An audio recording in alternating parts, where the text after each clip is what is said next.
Today, bailiffs of Narmanov District Department for the execution of court judgments visited the home of Musavat Party chairman Isa Gambar.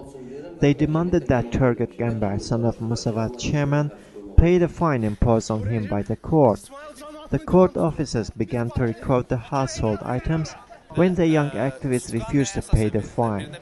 Isa Gambar told the bailiffs that none of those items belonged to his son, but the court functionaries went on recording the properties. It will be determined by the court whether the recorded items are going to be confiscated.